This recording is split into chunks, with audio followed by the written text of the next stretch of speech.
Meron ka ba diyang 100 pesos? Siguradong sa dessert na ito ay may sukli ka pa. Tama ka nang narinig, wala pang 100.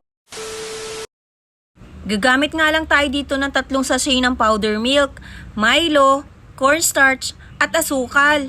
Kahit anong klase ng powder milk ay pwede dito. Isasalin ko na nga ito lahat sa kawali. Sunod naman ang 1/2 cup ng white sugar. Next naman ay 1 cup ng cornstarch.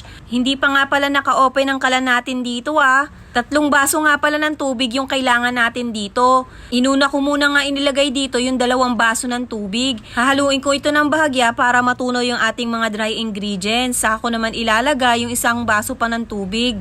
Pag okay na nga yung pagkakahalo natin, ay saka ko naman bubuksan yung ating kalan sa mahinang apoy lang.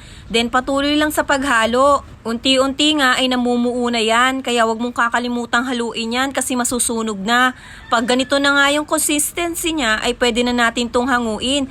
Then kailangan na natin itong salin agad sa ating paglalagyan. Nahahawig nga ito sa maha blanca. Once na masalin ko na nga ito sa lahat sa lagayan, ay ipaplat ko nga ito ng bahagya sa ibabaw. Then isi-set aside ko muna ito. Isusunod ko naman kasing gagawin dito yung itatoppings o ilalagay naman natin sa second layer niya. Sa parehong kawali na hinugasan ko lang ng bahagya ay nilagay ko na nga itong 2 sachet ng Milo.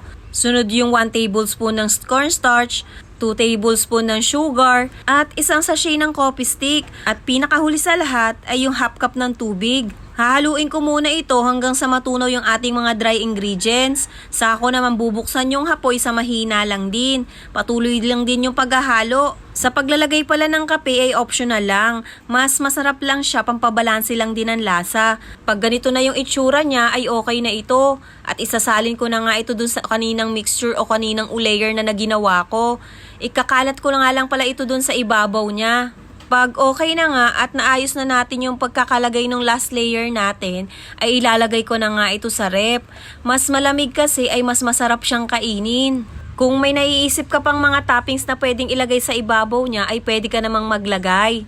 Sa dessert na ito ay kahit wala kang ref ay pwede naman. Yun nga lang, mas masarap talaga siya pagka malamig.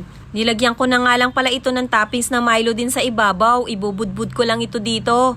Nalalapit na ang Burman, siguradong nag-iisip ka na ng mga lulutuin ng panghanda, lalo na sa Pasko at bagong taon. Kung nagtitipid ka ay bagay na bagay ang dessert na to. Wala pang 100 pesos ay may masarap na dessert ka na. Kung sa lasa naman niya ay hindi siya ganung katamis, hindi ka rin mauumay. Saktong-sakto yung pagkakabalanse ng lasa niya. Nalalasahan mo yung Milo, gatas, tapos ay meron pa siyang kape. After ko siyang mapalamig, ay syempre hindi naman mawawalang hindi natin yan titikman.